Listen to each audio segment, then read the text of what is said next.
right. It's Friday night and you've got nothing better to do, which can mean only one thing. It's time for Since the Last Show, the news segment covering the already heavily discussed, the things we blatantly made up, with your hosts, Zach, Natural Blonde, Wynn, and Emily Margaret Alexander.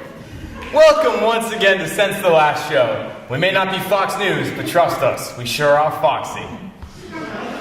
It has now been 4 years since the Kony 2012 movement began. And ever since Invisible Children fell apart, there's only been one question. And what's that? Did we get him, Emily? Did we get Kony? Oh, no, but we also didn't do... Well, Kony 2016! Alright, yeah, moving on. In international news, the Zika virus is the newest worldwide crisis of the week. Sorry, ISIS. Try harder. The World Health Organization did things no one would have expected, like laugh at people about it, and curse out those pesky insects saying, "Mosquitoes ought to know better than to be bad like that." Reports have come in that a new strain of the Zika virus have been contracted in Texas and Virginia. Apparently, the virus was sexually transmitted, meaning that the disease will only continue to spread. But on the plus side, the See You Tonight cast, totally safe. Since the new sexually transmitted strain of the virus was discovered, Texans have changed their saying from "don't mess with Texas" to "don't get messy in Texas." A study in the Berlin Museum of Natural History discovered an ancient male spider caught in amber with an erection, essentially making him hard for centuries. Even spiders should call their doctor if they have an erection lasting more than 24 decades. Damn it. But all that international news is totally unimportant, because here in America, we have an imminent election. 10 months from now. Oh my God. As of Monday, the winners of the Iowa caucus have been announced. Hillary Clinton for the Democratic Party and Ted Cruz for the Republican Party. Hey, Zach, at least he's not Donald Trump. Oh no, Emily. He's Ted Cruz. Climate change denying, gay marriage hating, can't get along with anyone he's ever worked with. Ted Cruz. If Donald Trump is regular Pepsi, Ted Cruz is Diet Pepsi. None of the flavor, but all of the shitty options that went into making regular Pepsi. It's crazies like him and Trump that make Hillary pray she wins the nomination.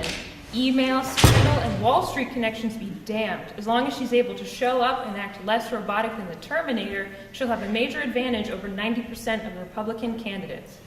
But all this complaining accomplishes absolutely nothing, Emily. That's right. As citizens, we have a right to demand change. And as young college liberals, what's the best way we can initiate change, Zach? By treating Bernie Sanders' candidacy like it's the second coming of Jesus.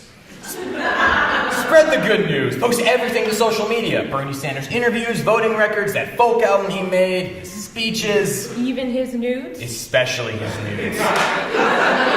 Feel the burn. STDs are bad, Zach. You should get tested. But Emily, whatever happened to Gotta Catch 'Em All? Speaking of Gotta Catch 'Em All, Danny DeVito has been confirmed as the voice of Detective Pikachu in the upcoming film It's Always Sunny in Johto. We knew it was going to be like two people, so thank you. In other news, a well-armed militia has taken over a governmental building in Oregon. People have been calling them protesters and revolutionaries, but have avoided describing them as terrorists. Another point for white men with guns. Since their occupation, the militia has been the subject of ridicule, not the least of which was when they were sent boxes upon boxes of dildos and assorted sex toys. On a positive note, I have a new inspiration for fan fiction. Speaking of getting wet, Flint, Michigan. Their water supply went down the river and then came back up the pipes with the new secret ingredient, lead. The crisis has caused a variety of upsets and protests, not the least of which has been Newport News' rage at Flint stealing the title of America's thirstiest city. In intergalactic news, the First Order's newest weapon, Starkiller Base, has joined the two Death Stars and Trade Federation blockade units as the newest Death Sphere turned scrapyard. Here to comment on this massive tragedy, Mr. Kylo Ren.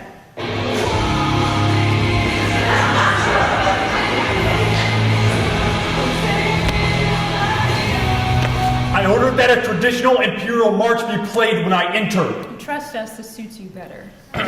So, Mr. Kyle Ron, can you tell us what happened with the whole Starkiller base? It's Kylo Ren. And actually, it's not like I wanted it to be built or anything. Darth Vader did more with a Super Star Destroyer and a fleet at his command. What's funny, Winnin? Look, Kyle, most people have their emo phase at like 15 and not 30. What arrogance! Newsflash, Kyle. Kylo Ren! Dude, My Chemical Romance broke up like 2 years ago. The Black Parade is over. Enough! I can see inside your mind, Winnin, and it's... Oh, ew!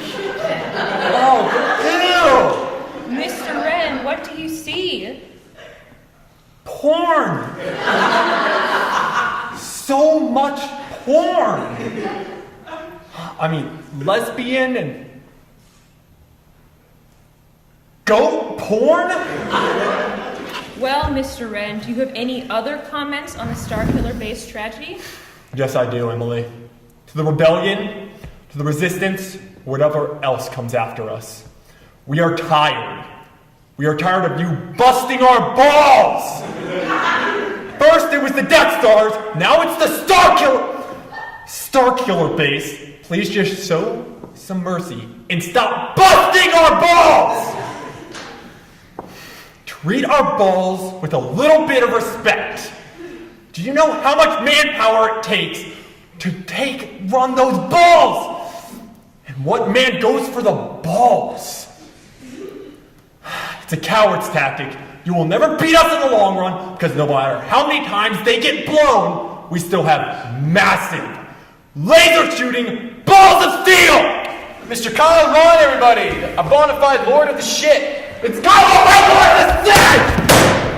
I know what I said! Okay. Well, moving on to entertainment news, the world has been mourning the passing of accomplished British icons Alan Rickman and David Bowie. It truly is a tragedy, Emily. We haven't lost this many old British men since the Revolutionary War. So the Oscars have been a storm of controversy due to the lack of diversity in their nominations.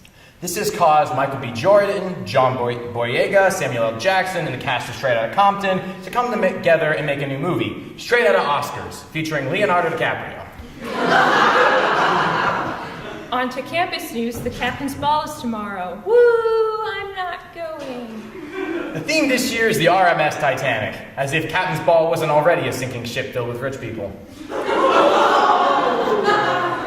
Anyways, the housing lottery is slowly creeping up on us. Emily, I never understood why they call it a lottery. And why is that, Zach? A lottery implies there's at least a chance you'll get something you want. Housing is more like you asking for something at McDonald's, getting spat in the face, and then being told to eat the flies off the garbage room floor. And this is why they shipped your ass off to port, Zach. Finally, CNUIT has unveiled its latest genius idea in campus information security, the decree that come March, all students will have to download antivirus software in order to access the Wi-Fi. Concerned for the cost and inefficiency of most antivirus programs, CNUIT sponsored the free software On Guard. On Guard is currently being hailed as worse than the time I shoved a corn cob up my ass, and worse than the time I watched my roommate shove a corn cob up their ass. Yeah, but when my sweet mate did it, hot. Not to mention the fact that it's essentially spyware. Not even to further mention the fact that it is stupidly incompetent spyware. Here to discuss On Guard with us, Fred Nippleson of CNUIT.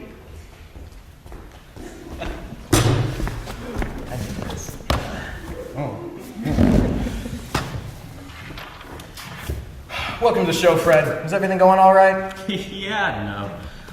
They told me everything in the IT handbook was installed on here, but for some reason I can't get the pages to turn. Look.